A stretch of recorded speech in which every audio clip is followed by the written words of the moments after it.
Deus vela o sono e o sonho dos brasileiros, mas eles acordam e brigam de novo.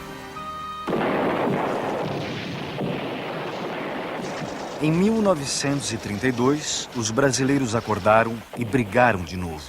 Todo paulista sabe ser pobre como um Jó, para com esta pobreza alcançar a riqueza maior, a riqueza melhor, a riqueza gloriosa, a riqueza suprema, a única riqueza que São Paulo quer, a vitória, a vitória, a vitória. Essa voz que conclama os paulistas para a vitória é de César Ladeira, um jovem estudante de direito que seria um dia o locutor mais famoso do rádio brasileiro. Em 32, César Ladeira se tornou o locutor oficial do Levante Armado, desencadeado pelos paulistas contra o governo provisório instalado pela Revolução de 30. Para os paulistas, o governo provisório sediado no Palácio do Catete, chefiado por Getúlio Vargas, se transformara numa ditadura. Havia insatisfeitos por todo o país, mas só os paulistas declararam guerra ao governo federal. Até hoje há quem pense que o objetivo do Levante era separar São Paulo do resto do país. Mas os paulistas diziam que a sua luta era pela democratização do país e por uma nova Constituição. Na Guerra Civil de 32 morreram mais de 800 homens, número maior do que o dos brasileiros mortos na Segunda Guerra Mundial. As maiores baixas foram entre os paulistas, mais de 600 mortos. Foi uma luta desigual. São Paulo tinha 35 mil soldados. As forças do governo provisório eram 3 vezes mais numerosas e mais bem equipadas. Apesar do apoio maciço da população e do alistamento espontâneo de mais de 45 mil civis, depois de quase 3 meses de combates, os paulistas foram derrotados.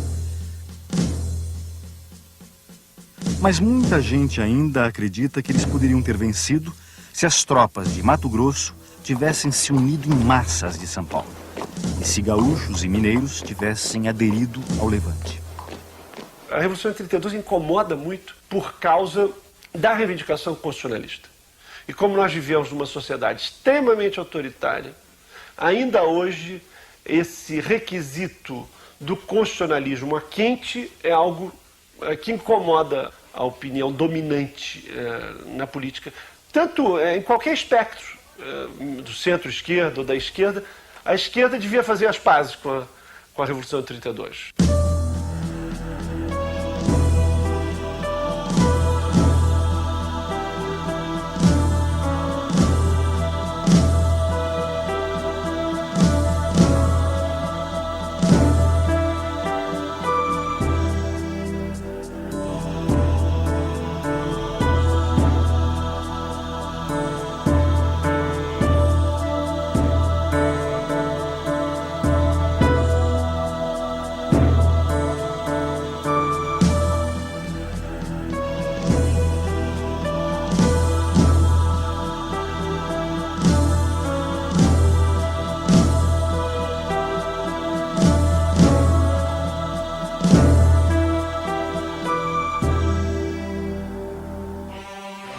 Foi com euforia que a população de São Paulo saudou a vitória da Revolução de 30.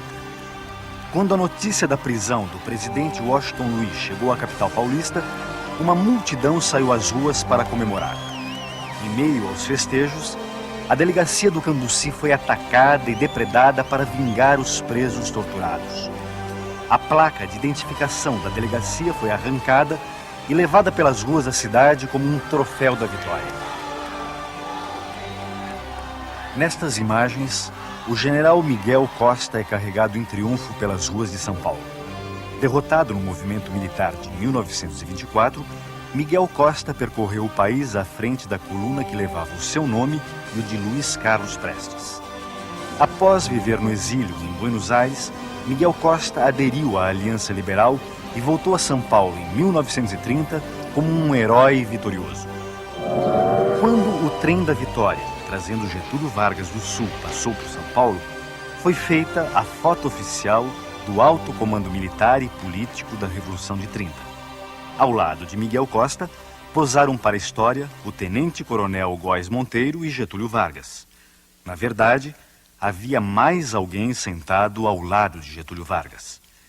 Era Francisco Morato, presidente do Partido Democrático, que fora ao encontro de Getúlio Vargas na expectativa de ser confirmado como interventor do governo provisório em São Paulo.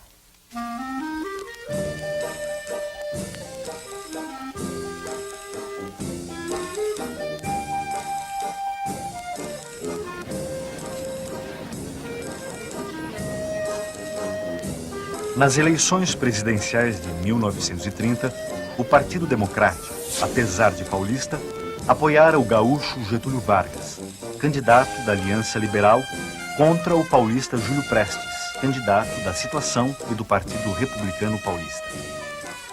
O PRP representava os interesses da oligarquia de São Paulo e de Minas Gerais, que na República Velha fazia os presidentes a seu bel prazer. Já o Partido Democrático, fundado em 1926, era uma dissidência do PRP que abrigava a burguesia mais esclarecida e profissionais liberais de classe média. O Partido Democrático era um partido de quadros mais jovens, tinha uma ligação real com a classe média e era, através das suas figuras mais proeminentes, um partido de professores e de advogados. E, nesse sentido, ele era muito sensível a esse ideário do constitucionalismo, da verdade eleitoral, da representação, etc.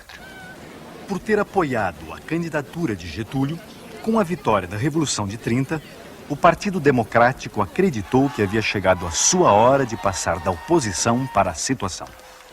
Mas os líderes da Revolução não confiavam nos democratas paulistas.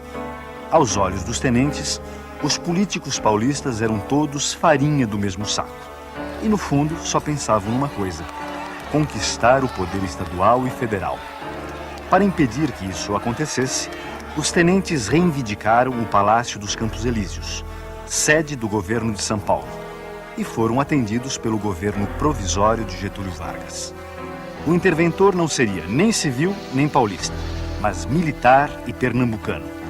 O nomeado foi o coronel João Alberto, aqui visto quando era chefe de destacamento da coluna Miguel Costa Prestes. O comando da Força Pública de São Paulo foi entregue a Miguel Costa, que contava ainda com a sustentação política de uma força paramilitar, a Legião Revolucionária. Para os tenentes, democracia era democracia social. Era dar poder a novos grupos, era revitalizar, digamos assim, classes e grupos sociais que jamais tinham tido voz, para justamente neutralizar essas velhas oligarquias. Portanto, democracia tinha que ser alguma coisa anti-oligárquica. Para os grupos paulistas, democracia era democracia formal, era democracia jurídica, e não tinha nada a ver com a democracia social. João Alberto governou apenas 40 dias. Nesse período, tomou medidas que deixaram as classes dirigentes assustadas. Aumentou os salários em 5%.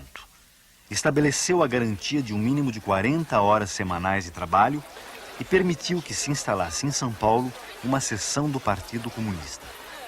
O que mais se ouvia nos corredores da Federação das Indústrias de São Paulo era que os tenentes haviam trocado seu antigo ideário liberal por um programa de reformas sociais de cunho socializante. Além do receio de que o comunismo rondava o país, o empresariado paulista sofria os efeitos mais duros da depressão econômica internacional. Entre 1928 e 1930, as exportações brasileiras haviam caído de 96 milhões para 65 milhões de libras. Quando Vargas tomou posse, 30 milhões de sacas de café, sem compradores, ameaçavam apodrecer nos armazéns. Como a Revolução pretendia limitar o poder dos barões do café, mas não a pujança do nosso principal produto de exportação, um paulista foi nomeado para o Ministério da Fazenda e outro para a presidência do Banco do Brasil. Por algum tempo, os preços do café foram sustentados artificialmente pelo governo provisório, e não apenas através de subsídios. Para diminuir o estoque, o governo ordenou a queima de toneladas de café. Nem assim os preços subiram. A temperatura política, no entanto, continuou a subir. Em 28 de abril de 1931, o 6º Batalhão de Infantaria da Força Pública subleva-se no Cambuci, na capital paulista, com a participação de membros do Partido Democrático. Não dá em nada, mas é o primeiro sinal de que os paulistas estavam dispostos a tudo para se livrar da tutela dos tenentes. Ficou muito claro que os tenentes não iam ser derrotados sem luta. Então foi essa ideia de que estavam esgotadas as possibilidades, não é, de uma negociação que levasse efetivamente à constitucionalização rápida do país e à autonomia de São Paulo que precipitaram a crise. O que é que desperta fundamentalmente essa massa de classe média, sobretudo, que vai para a rua em 1932? É a ideia de que São Paulo foi prejudicado, que São Paulo foi ferido, que São Paulo carrega os demais estados da federação, que são 20 vagões vazios, que o São Paulo foi ocupado por um tenentinho qualquer, que era o tenente João Alberto. Tudo isso é que explica essa galvanização, essa sensação de profunda injustiça e profundo dever em nome do Brasil até que percorre a população de São Paulo. Sem esse sentimento, sem esse tipo de valor, não se explica a mobilização. Embora gaúchos e mineiros também estivessem decepcionados com os rumos da Revolução de 30, foram os paulistas que mais se agitaram contra o governo provisório. Nenhum dos 3 sucessores de João Alberto conseguiu esquentar a cadeira de interventor. Contra a vontade de João Alberto e Miguel Costa, Getúlio escolheu para interventor o civil e paulista Laudo de Camargo. Sem contar com o apoio dos políticos paulistas, Laudo de Camargo renuncia ao cargo 3 meses depois. Em seu lugar, entrou o coronel Manuel Rabelo, que também durou pouco tempo no poder. Estes respeitáveis senhores são políticos, funcionários públicos e jornalistas de São Paulo, unidos para completar o alargamento da Rua São João, fazendo surgir a Avenida São João. Depois da reforma urbana na cidade de São Paulo, os paulistas voltariam a unir forças para tentar reformar o sistema político do país. Em janeiro de 1932, o Partido Democrático rompe com o governo provisório e se une ao Partido Republicano. Nasce a Frente Única Paulista. O pacto entre os 2 partidos é selado num gigantesco comício na Praça da Sé. No dia do aniversário de São Paulo, 25 de janeiro, uma chuva torrencial não impediu a maior manifestação política já vista na cidade. A palavra de ordem que fazia a multidão vibrar era: tudo por São Paulo. E um dos oradores gritou: os tenentes são eunucos de Getúlio.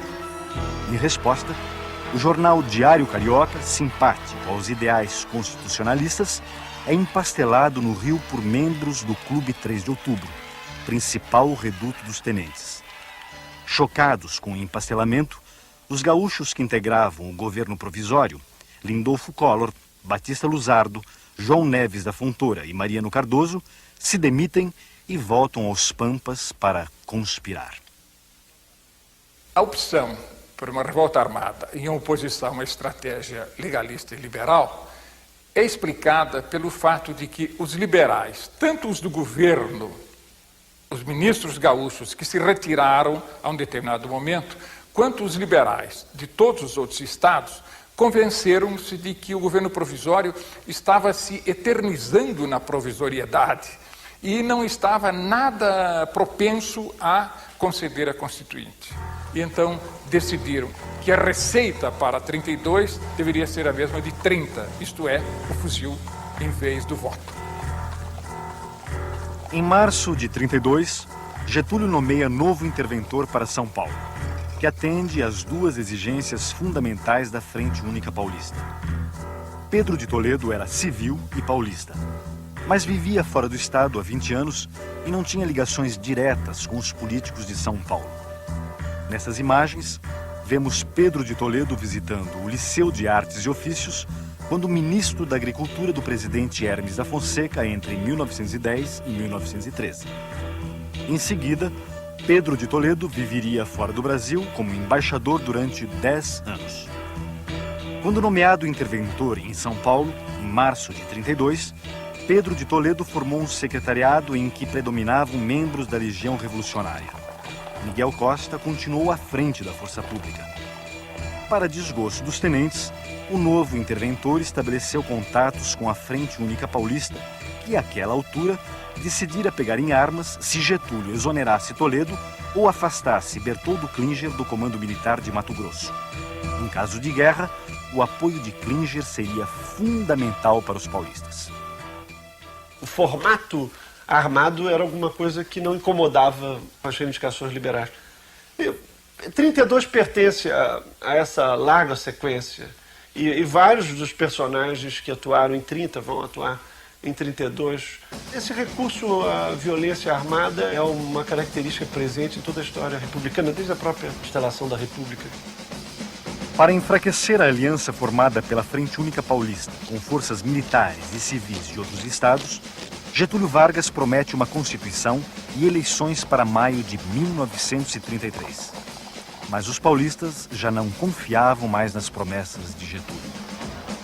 Na verdade, o que o governo federal estava propondo era a diminuição da representação de São Paulo dentro do conjunto das forças políticas nacionais. Um pouco o que aconteceu com o governo militar, o que nós estamos vivendo agora, esse déficit brutal de São Paulo na composição política do Congresso.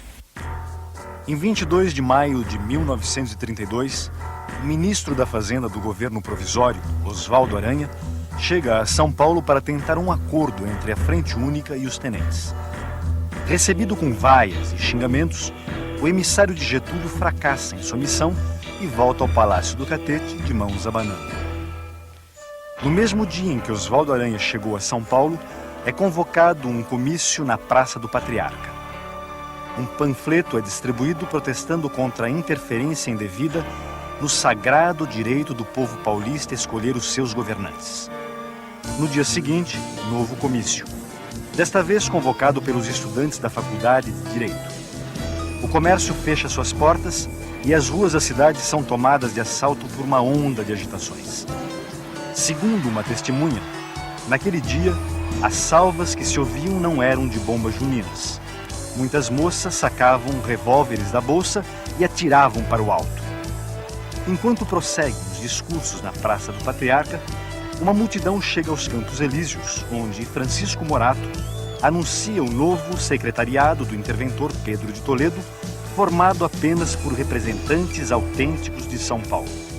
Miguel Costa é afastado da força pública e reformado. Apesar dessa vitória, as manifestações prosseguem. Sem policiamento, a cidade é tomada pela desordem. Jornais ligados a Miguel Costa e ao governo provisório são empastelados. E casas de armas e munições são invadidas.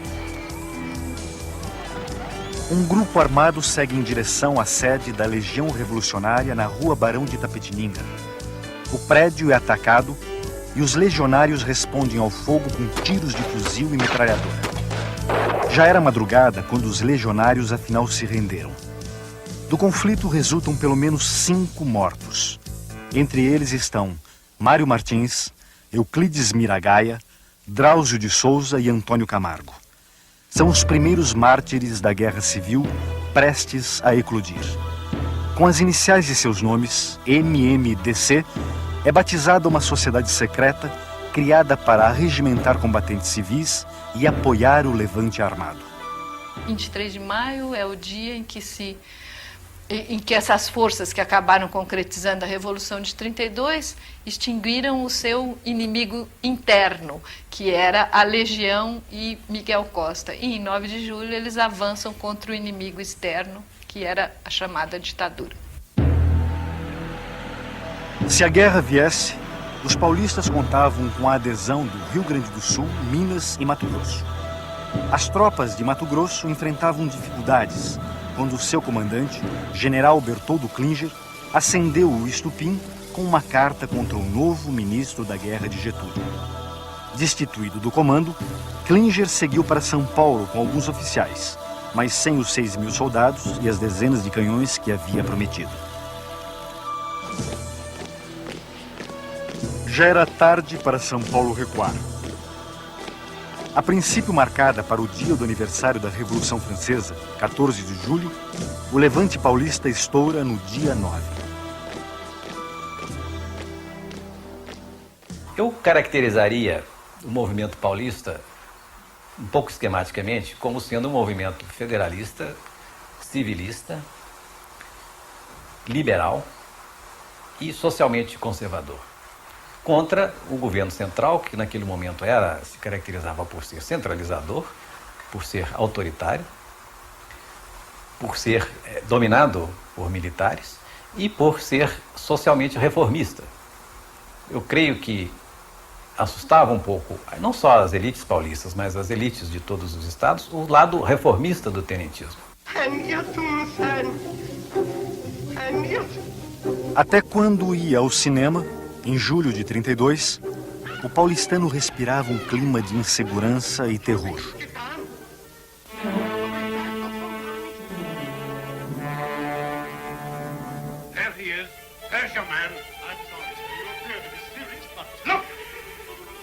Enquanto as trevas baixavam nas telas, o levante armado saía às ruas. No dia 10 de julho, a cidade de São Paulo amanheceu ocupada por tropas militares, comandadas pelo coronel Euclides Figueiredo. Sem um único tiro, as centrais telefônicas são tomadas por estudantes do MMDC. Outros revoltosos ocupam as emissoras de rádio e as estações telegráficas. O general Miguel Costa é preso em sua casa, de onde não seria libertado até o fim da Guerra Civil. O MMDC instala seu comando na Faculdade de Direito do Largo de São Francisco, para onde se dirigem os voluntários alistados. O velho general Isidoro Dias Lopes, chefe da Revolução de 1924, é o líder militar do levante e o comando das operações fica com o general Bertoldo Klinger.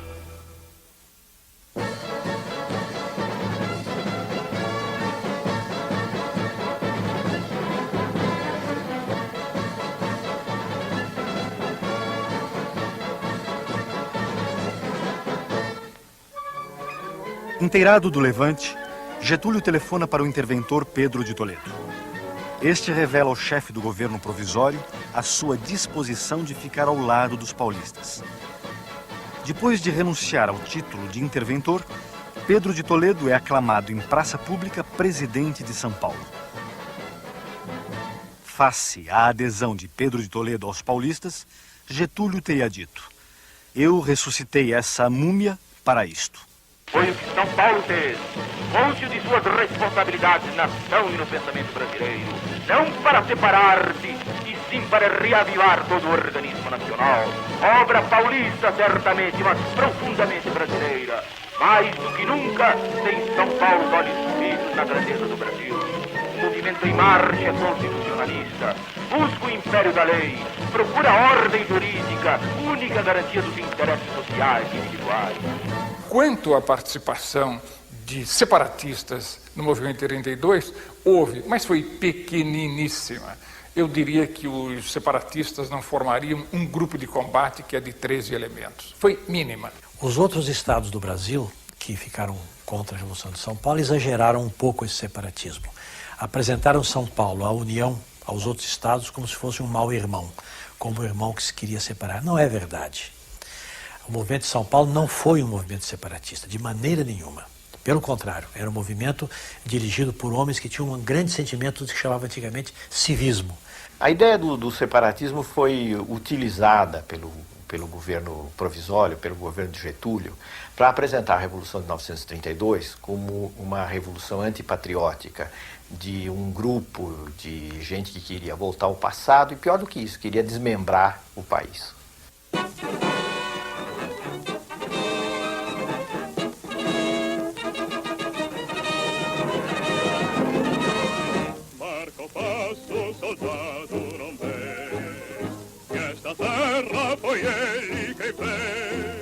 Os planos do levante previam uma ação rápida para derrubar Getúlio e erradicar a influência dos tenentes.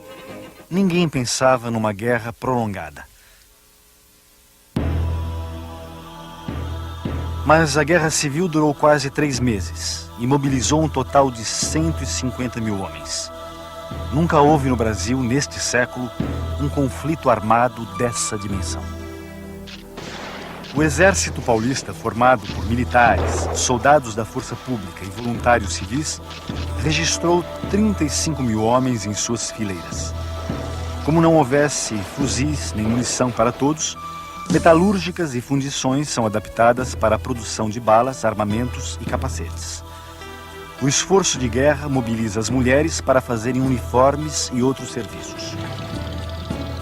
Para tentar enganar o inimigo sobre o seu verdadeiro poder de fogo, os paulistas inventaram a matraca, uma engenhoca de madeira que simulava o barulho de uma metralhadora. Nessas imagens, soldados mineiros brincam com uma matraca capturada dos paulistas. Segundo os mineiros, a matraca não assustava ninguém, pois não podia ser ouvida a mais de 50 metros.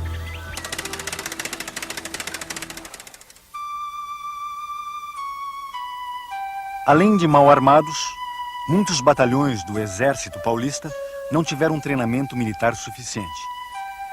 Estas fotografias são do batalhão 14 de julho, no momento em que embarcava para a frente de guerra. Aqui, o mesmo batalhão, antes de entrar em combate pela primeira vez na frente sul, perto da fronteira com o Paraná.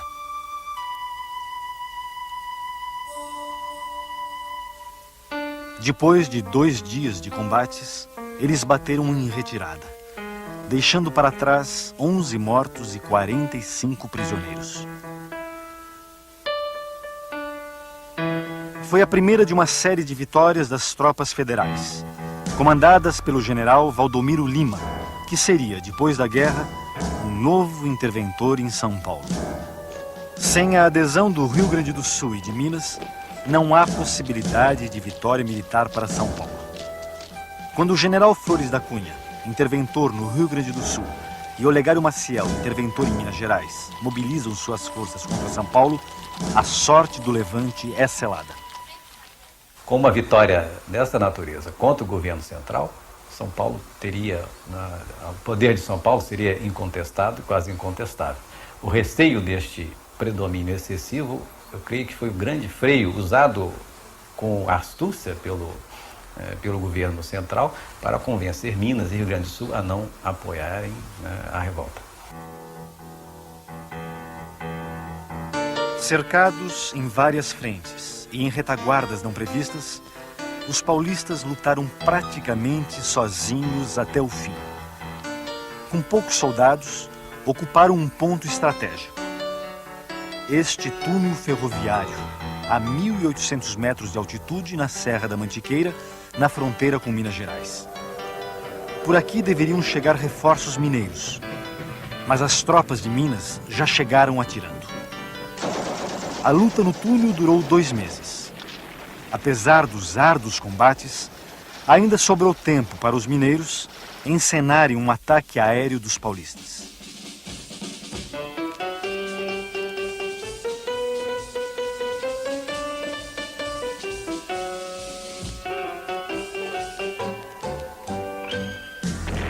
No final, as baixas chegaram a mais de 1.000 homens entre mortos e feridos. Do ponto de vista militar, a Batalha do Túnel foi decisiva para a vitória das tropas do governo provisório. Numa retaguarda, os paulistas venceram todas as batalhas. Na retaguarda de São Paulo. Nunca se havia visto tamanha mobilização em torno de uma causa. Além dos milhares de voluntários civis, para fazer frente aos gastos com a guerra, quem podia não se recusou a doar um pouco de ouro para o bem de São Paulo.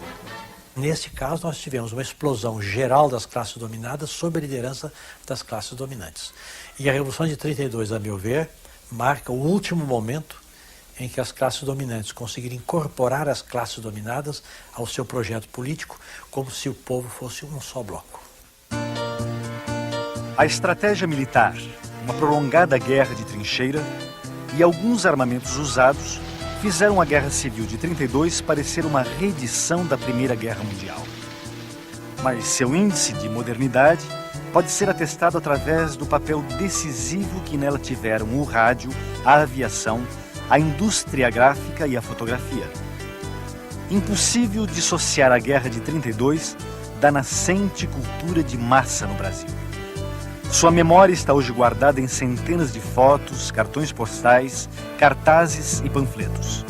E também nos vários hinos marciais, especialmente compostos para encher os paulistas de brilhos. Marca o passo, soldado não vê, que esta terra foi ele quem fez.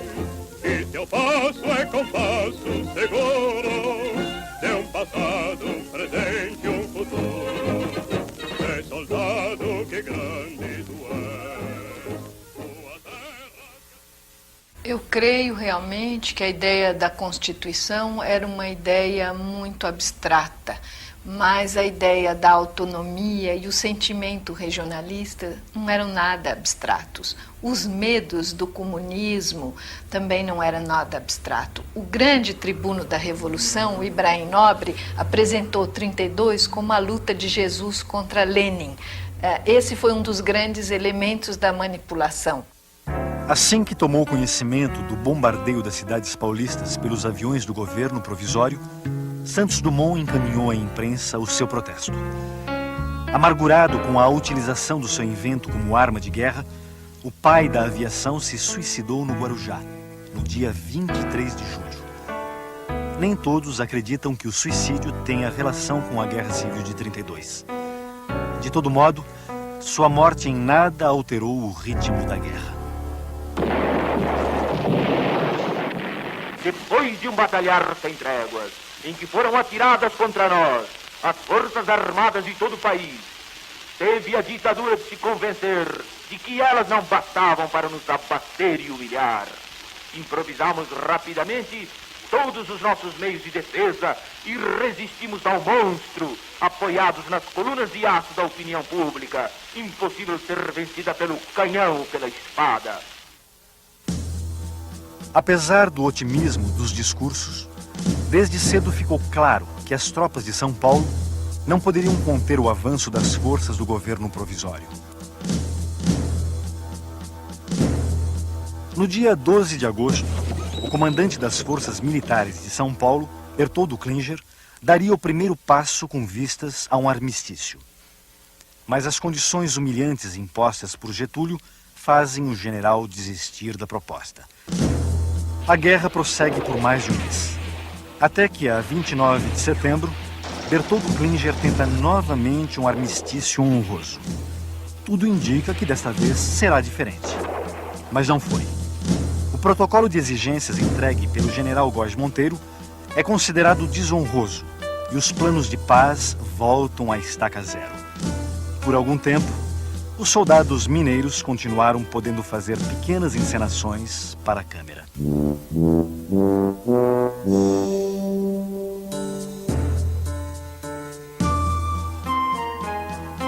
Oficialmente, a Guerra Civil terminou às 8 horas do dia 2 de outubro.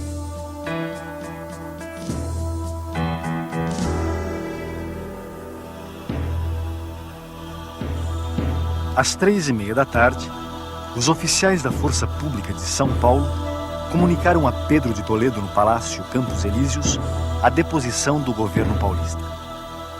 Meia hora depois, emissoras de rádio transmitiam a seguinte mensagem assinada por Góes Monteiro: pode São Paulo estar certo de que o governo não o tratará em desigualdade e inferioridade em relação aos outros estados. No final da tarde, Pedro de Toledo recomendou aos seus assessores: vamos para casa esperar a prisão. Enquanto os soldados de São Paulo são presos e muitos paulistas saem às ruas para protestar contra o armistício, na frente de guerra alguns combatentes se recusam a aceitar a derrota e batem em retirada para Mato Grosso, dispostos a resistir. Entre eles estava o coronel Euclides Figueiredo, que só foi preso 12 dias depois do final da guerra, com outros 9 combatentes. Paulo Duarte era um desses combatentes.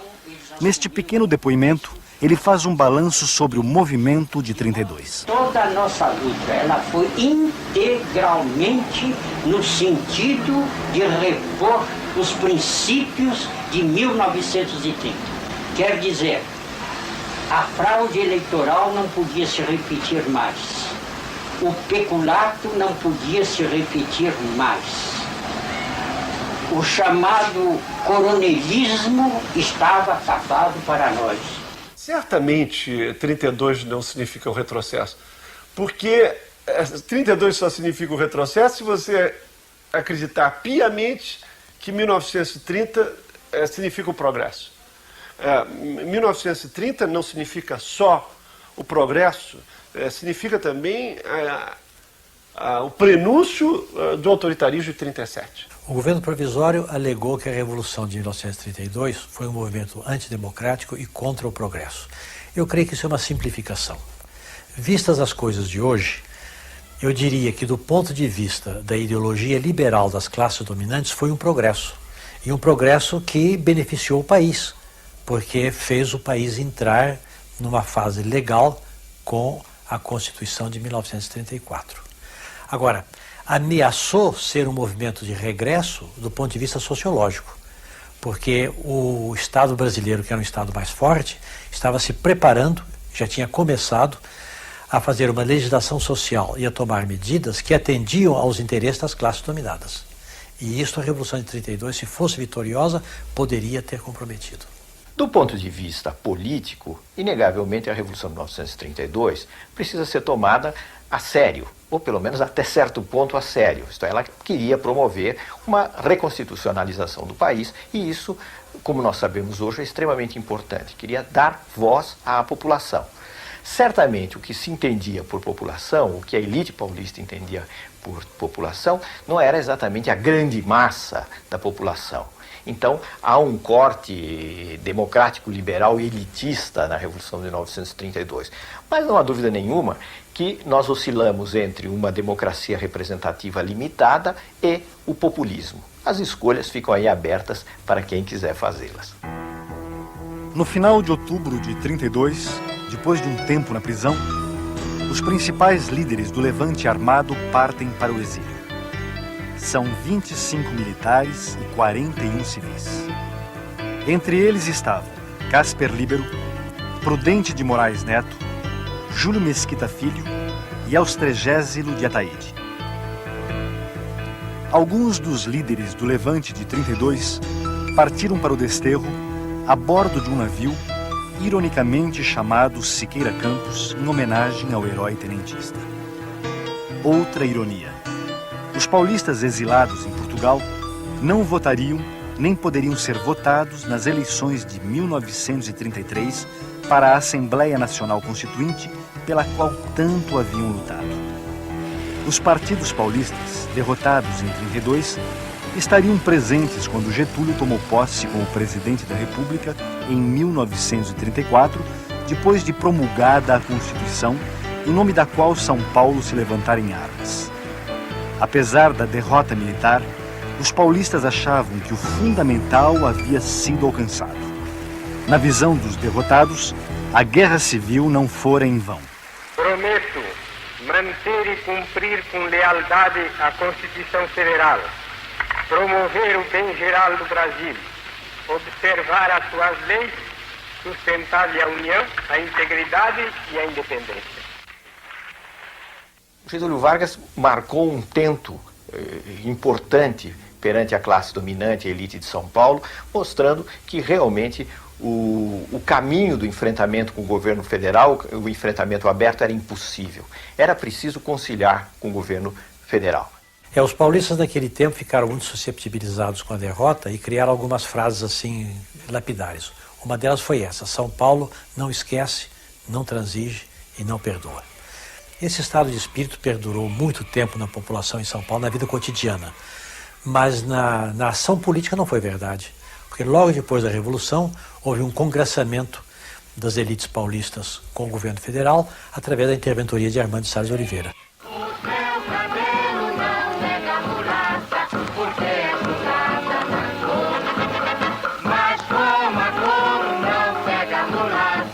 mulata, eu quero seu amor. Tens um sabor bem do Brasil, tens alma cor de anil. Mulata, mulatinha, meu amor, fui nomeado teu tenente interventor. Essa referência aos tenentes interventores da Revolução de 30 foi feita no Carnaval de 1932 pela marchinha O Teu Cabelo Não Nega. No Carnaval de 33, foi a vez da Guerra Paulista ser lembrada nas ruas e nos salões. Meu bem, pra me livrar da matraca, da língua de uma sogra infernal, eu comprei um trem blindado pra poder sair do carnaval. O título dessa marchinha é Trem Blindado. Ela brinca com o trem inventado pelos paulistas para combater as forças do governo provisório na Guerra Civil de 32. O trem, composto de uma locomotiva e 2 vagões, era camuflado. Na frente, um canhão. Nos flancos, metralhadoras. No alto, 2 potentes holofotes. Fazia jus ao apelido Fantasma da Morte, mas não influiu no resultado da guerra. Depois do Carnaval, veio a Quaresma. E depois da Quaresma, as eleições de maio de 1933 para a Assembleia Nacional Constituinte. Novamente unidos, os partidos paulistas, derrotados em 32, compõem uma chapa única e elegem 17 dos 22 representantes de São Paulo. 3 meses depois, em agosto de 33, caía o último interventor verde-oliva. Num gesto surpreendente, Getúlio, já eleito presidente da República pelo voto indireto dos constituintes, nomeou Armando de Salles Oliveira para governar São Paulo e declarou publicamente: quero que compreendam a extensão e o significado deste ato, pois com este decreto entrego o governo de São Paulo aos revolucionários de 32. Armando Salles era o líder consensual da elite paulista. Depois de ser interventor nomeado, foi eleito pelo voto indireto governador de São Paulo em abril de 1935 e teve sua candidatura à presidência da República lançada em fevereiro de 1937.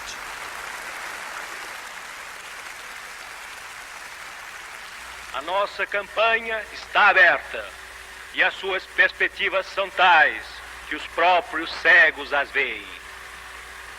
A bandeira que erguemos não é pequena, é uma só e está sustentada por brasileiros de todos os pontos do país. O seu tamanho, por conseguinte, é o do próprio Brasil.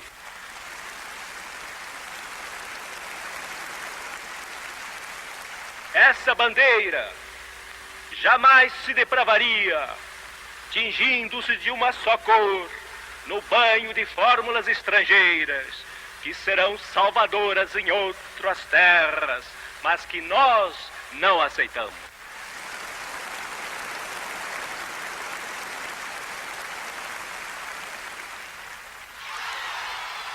Apesar dessas manifestações de entusiasmo, as eleições presidenciais previstas para janeiro de 1938, afinal, não aconteceram. Getúlio e os militares que o cercavam rasgam a Constituição de 1934 e fazem baixar sobre o país as trevas do Estado Novo. O pretexto dado na época para o golpe foi que só um regime autoritário seria capaz de conter a subversão da ordem pelos comunistas, os vilões nacionais desde 1935, quando uma insurreição militar liderada, entre outros, por alguns tenentes ligados a Luiz Carlos Prestes, fez tremer os alicerces do Palácio do Catete. Até hoje se pergunta em que medida a derrota dos paulistas e do seu ideário liberal, em outubro de 1932, ajudou a aplainar o caminho para a decretação do Estado Novo. A derrota do movimento de 1932 ajudou a aplainar o caminho para o Estado Novo, na medida em que foi a vitória de um poder central, onde a ideia de uma ditadura era uma ideia muito forte, desde cedo, desde os anos 1930, a instauração de uma ditadura com permanência no país. Então, na medida em que as forças que se opunham a isso foram derrotadas, sem dúvida a derrota da Revolução de 1932 concorreu para isso. A negociação que se seguiu a 32 foi muito clara. Devolveu-se autonomia a São Paulo, mas uma autonomia leal ao governo central. E essa lealdade foi tão profunda que quando Armando Salles de Oliveira parte com um projeto liberal antagônico ao do Getúlio, São Paulo fica com Getúlio. São Paulo acabou concordando de uma forma ou de outra com o governo varguista, e São Paulo não são só suas elites dirigentes. São Paulo votou maciçamente em Getúlio para senador depois.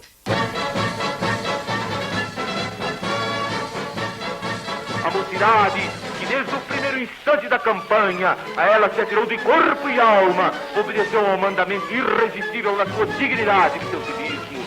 Para satisfazê-lo integralmente, como exige a sua consciência, não julga distrita a luta pelas armas da cruzada que empreendeu. O combate prosseguirá, na paz como na guerra, para que a vontade popular faça valer para sempre a sua soberania, acima de todos os interesses e de todas as malquerenças de partidos, credos, classes e pessoas. Os paulistas perderam a Guerra Civil de 32. Mas a bandeira que levantaram não perderia a sua atualidade nas décadas seguintes. A luta pela Constituição e para assegurar o respeito aos direitos fundamentais da cidadania, a alternância do poder e o controle do Estado ainda não chegou ao fim. Mesmo que entre os paulistas de 32 se ocultassem raposas separatistas e democratas de fachada, ligados aos interesses de uma elite nada preocupada com a questão social, boa parte da população mobilizada para o Levante foi de fato movida por um sonho. O sonho de um Brasil novo. Para desgraça nossa, o que tivemos no final daquela década foi um Estado novo.